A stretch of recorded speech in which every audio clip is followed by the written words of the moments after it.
نبی پاک صلی اللہ علیہ وسلم کا فرمان ہے، حضور علیہ الصلوۃ والسلام نے فرمایا ہے کہ ہر صدی کے سرے پر، ہر صدی کے آخر پر اللہ تعالیٰ میری امت میں ایک ایسا شخص پیدا فرمائے گا جو میرے دین کو نئے سرے سے تازہ کر دے گا۔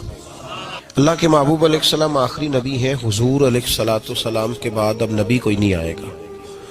اب علماء، اولیاء، صوفیاء یہ دین کا کام کریں گے، اور جو ہر صدی کے سرے پر شخص آئے گا اس کو مجدد کہتے ہیں، تجدید کرنے والے، دین کو نئے سرے سے زندہ کر دینے والے۔ مجدد ہر زمانے میں رہے، ہر صدی میں رہے۔ امام شافعی بھی مجدد تھے، حضرت عمر بن عبدالعزیز بھی مجدد تھے، شیخ احمد فاروق سرہندی بھی مجدد تھے۔ ہر صدی میں مجدد رہے۔ 14ویں صدی میں دین پر کچھ عجیب و غریب حملے ہونے لگے، عجیب و غریب۔ کچھ لوگ تو ہندوؤں کے بھیٹ چڑھنے لگے، ہندوؤں کی رسموں کو اپنانے لگے، ان کے طریقوں پر چلنے لگے۔ کچھ لیڈر جو تھے وہ ہندو مسلم اتحاد کا نعرہ لگانے لگے، بھائی بھائی کہنے لگے۔ اس کا نقصان یہ ہو رہا تھا کہ مسلمان اپنے عقائد و نظریات کو چھوڑ کر ہندوانہ رسمیں اختیار کرنے لگے تھے۔ ایک شور تو یہ ہوا۔ کچھ لوگ ایسے پیدا ہوئے جن لوگوں نے توحید کی آڑ لے کر نبی پاک صلی اللہ علیہ وسلم کی ذات کے بارے میں عجیب و غریب جملے کہنے شروع کر دیے، عجیب و غریب، اور نظریات غالب آنے لگے۔ کسی نے کہنا شروع کر دیا کہ حضور کا خیال آ جائے تو نماز ٹوٹ جاتی ہے، گدھے بیل کا آ جائے تو نہیں ٹوٹتی۔ کسی نے کہا لاٹھی تو فائدہ دیتی ہے، محمد اور علی تو اتنا فائدہ بھی نہیں دیتے صلی اللہ علیہ وسلم۔ کسی نے یہ کہنا شروع کر دیا، یہ قابل توجہ باتیں ہیں، ان پر غور کریں، یہ کوئی معمولی بات تھوڑی ہے کہ اتنا بڑا جملہ کوئی کہہ جائے۔ ایک شخص نے یہاں تک لکھ دیا کہ جیسا علم حضور کو ایسا تو جانوروں، پاگلوں سب کو حاصل ہے۔ اس حد تک لوگ چلے گئے، اس حد تک۔ اور میں بڑی معذرت کے ساتھ، میری درد مندانہ اپیل ہے، میری گزارش ہے ان لوگوں سے جو بعض اوقات وکالت کرتے ہیں ایسے جملوں کی، نہیں یہ مطلب ہے، یہ نہیں یہ مطلب ہے، تو بھائی اللہ نے قرآن پاک میں تو کہا یا ایھا الذین آمنوا لا تقولوا راعینا وقولوا انظرنا۔ کہا ہے میرے محبوب کے غلاموں، اے ایمان والو، جس لفظ کی وجہ سے میرے نبی کی بے ادبی کا شائبہ پیدا ہو سکتا ہے، شک ہو سکتا ہے کہ اس لفظ کی وجہ سے بے ادبی ہو، تم وہ لفظ بولنا ہی چھوڑ دو۔ اتنی تعظیم سکھائی اللہ تعالیٰ نے۔ لوگوں نے اس طرح کے جملے کہنا شروع کر دیے۔ اب بڑا مشکل ہوتا ہے میدان میں نکل کے کسی کو لتاڑنا، اس کو روکنا، بڑا مشکل ہوتا ہے۔ کسی نے کہا حضور کے بعد بھی نبی آ جائے تو ختم نبوت میں فرق نہیں پڑتا۔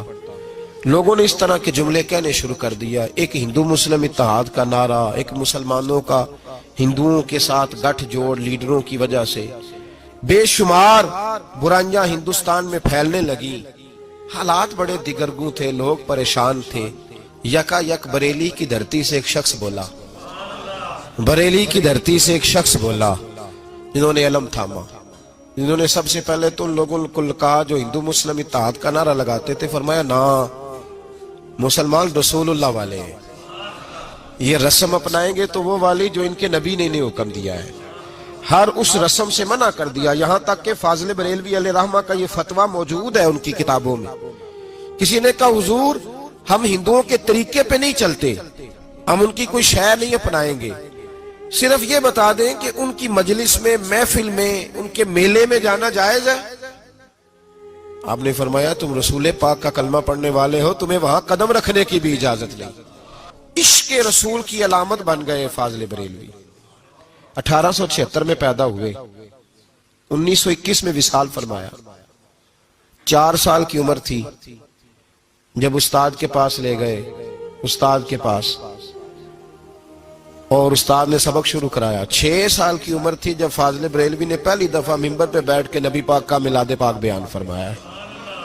13 سال میں اعلیٰ حضرت نے سارے علوم پڑھ لیے تھے، اور روایتوں میں اختلاف ہے لیکن آپ کی عمر پوری 20 سال نہیں تھی، پوری 20 نہیں ہوئی تھی جب اعلیٰ حضرت فاضل بریلوی رحمت اللہ تعالی علیہ کے پاس ایک درویش آئے تو کہنے لگے آپ کا حصہ ہے، ظاہری علم تو حاصل ہو گیا پر باطن کے نور کی بھی بڑی ضرورت ہے۔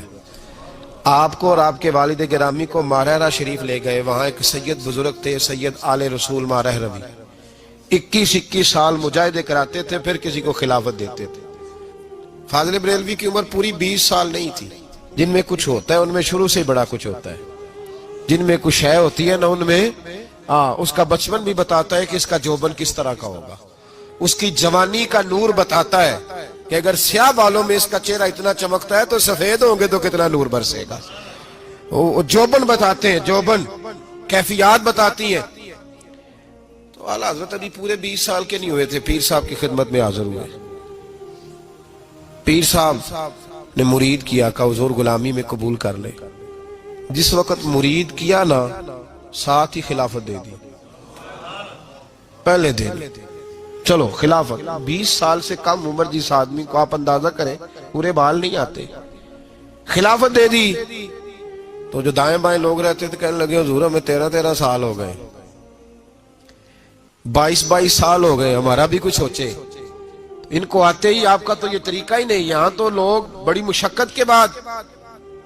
تو سید آل رسول مارہ روی سید زادے تھے, رو پڑے, فرمانے لگے لوگ کالے دل لے کے آتے ہیں, عمر گزر جاتی ہے انہیں سفید کرتے, انہیں چمکاتے عمر گزر جاتی ہے, یہ دل ہی بڑا سفید لے کے آیا ہے. میں نے تو ایک نسبت دی ہے, ایک گرہ لگائی ہے, بس تھوڑی سی نا اس کو نسبت کی ضرورت تھی, وہ نسبت دی ہے. اور فرمایا میں تو خود بڑا پریشان تھا کہ رب قیامت میں پوچھے گا عمل بتا تو کیا دکھاؤں گا. اب میں مطمئن ہو گیا ہوں. اگر اللہ نے مجھ سے پوچھا نا, رب کریم نے, کہ آل رسول کیا لے کے آئے ہو, تو میں احمد رضا کا ہاتھ پکڑ کے کہوں گا یا اللہ یہ میری کمائی ہے.